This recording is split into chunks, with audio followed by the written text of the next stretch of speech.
The Grey Men of the Desert of Dust by Edmund Siderius. The deserts of Africa have turned to dust. Foreign Nordic peoples are now its natives, and they have been there for so long that the mighty Jörmungandr has become a crocodile in its great death roll around the world, and Odin has been flanked by the twin ibisses Hugin and Munin, though no one alive now knows or remembers any others. Their hair, once blonde, has turned white. Their souls, once northern, have remained, but no one now remembers the midnight sun. It is left as a faint lingering and ancestral memory, a sickly beauty recognized whenever they look beyond their heat-bedazzled hideaways. Unsuited to this sun, they build their buildings underground in the pliant desert soil, and do their daily business beneath the cooling breezes of the night. Men do not rule here. Huddled around their waterways like children by a night-enchanted lamp, they carve out a strange existence in the dust, which eagerly fills in again when one should fall and others not take his place. At the outskirts of the river, when the fertile soil turns yellow and parched, then rots away entirely into grey, there are things lurking within extra-mundane intelligences, but totally mundane appetites. Bizarre half-mad Skrælingjar and other things walk and stalk like ghosts. There are more horrible things here to vex Asgard's resplendent heights than the ancient giants, and farmers on the outskirts have long since ceased to question when one should vanish by night or day.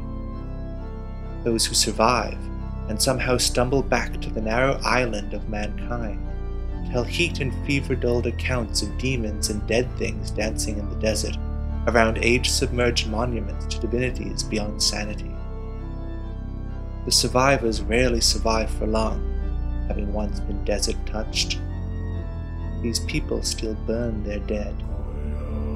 Unimaginable in their forgotten clime, they keep pseudo-scorpions the size of dogs, which eat the rat-sized mites and fleas that prey on man and food, skewered on pinches, then dismantled like scrap metal by Arachnidian blacksmiths, hungry to earn their keep.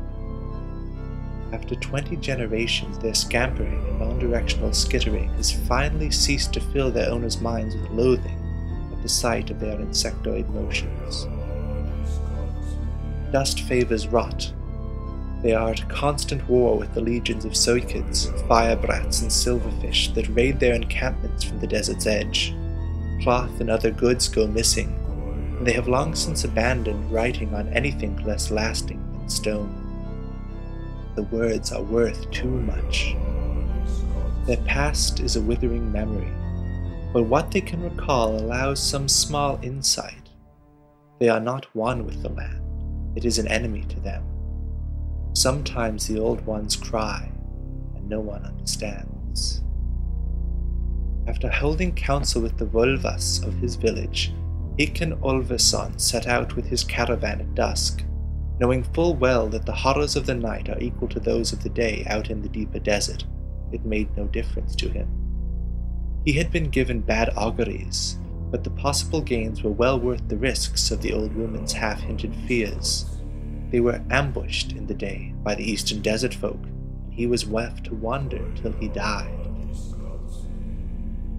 In the moonlight, Iken could clearly see the herds of strange but harmless things that stabbed and swayed their paths through the thick powder. Walking in the desert was made even more difficult by the deepening grey dust, which was said to grow only deeper as one went out. At last it was taller than a man was tall, and the only thing that could survive were unseen dust swimmers, and old Gunnar Ostergeir the troll with the knar carved out of a dead sulpquid's shell, and whose figurehead was set with the amber of the Mezar beetle. There were crawling packs of spidery masses whose many-jointed bodies were nothing more than a tangle of legs, like the ooze-dwelling denizens of the distant and deepest seas. They picked and prodded their way through the thick layers of dust in search of some unseen source of food, each pointed stem stabbed in a slow, spasmodic yet purposeful rhythm through the grey matter, following some ancient Silurian pathway. For several hours, the only things resembling flora were the fanstones, the desert barnacles that pulsed and pulled with undulating feathers through the dusty air. They filtered what dead debris they could before retracting in panicked contractions at Hakan's approach. He passed through fields of the swaying stones, picking his way through the pathless sprawl as he avoided their sharp, unyielding shells. It is difficult to say just what he thought of these things, unseen but whisper heard in his childhood years. The wastes filled everything with a smell of dry rot, and even the slight breezes that bore up lifelike dust devils could not clean the air in the decaying atmosphere. Hakan would have starved to death had he not stumbled across a wind-blown patch of tumble bloom.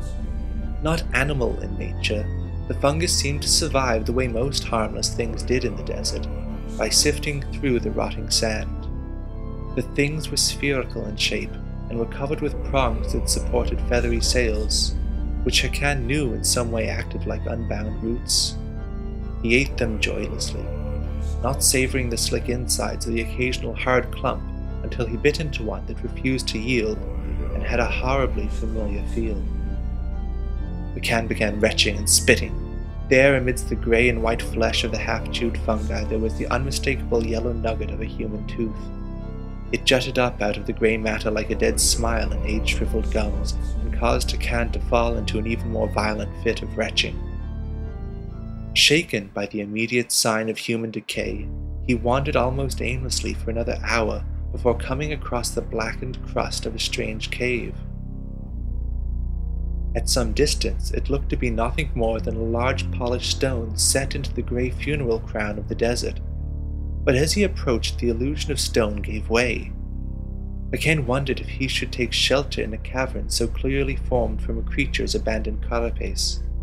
Its shell shone oily in the light, and there was a ring of rotting fur around its base. But the sun was rising, and soon there would be nothing to do but try to dig into the dust and escape the heat. He took shelter in the carapace cavern with its horn-like stalactites curving from the ceiling, its unwholesome smells of previous habitation. Soon this too would be desert. It was there where he fell asleep. In the day, Hakan had nightmares about the dreaded Vespidae, said to live in these deserts, the orange and black demon hornets with their heads of men and barbed stings. It was said that if they should ever succeed in latching onto a soul, they would stun them with their sting, then burrow with stinger and legs deep into flesh like the dwarves in fallen Ymir's body, there to find a home and a cradle for their young. Thus pacified, the enslaved victim would be the Vespidae's thrall, and would move according to its monstrous will until the young hatched, and the victim ruptured in a hornet's nest of agony. In the evening, he awoke to the tickling of the firebrats who had fled the sun and also sheltered in the cave that day. They were poking and prodding at him blindly with antennae and pronged tails as they chewed at his clothes. He jumped up with a start, causing a sickening shower of the creatures to well up away from him frantically. He kept feeling the things touching him for hours, his flesh crawling with unseen insects. Hakan cursed afterwards. He could have eaten them. Without any better plan than hope, he went back out to the desert, where he thought when he thought himself strong enough.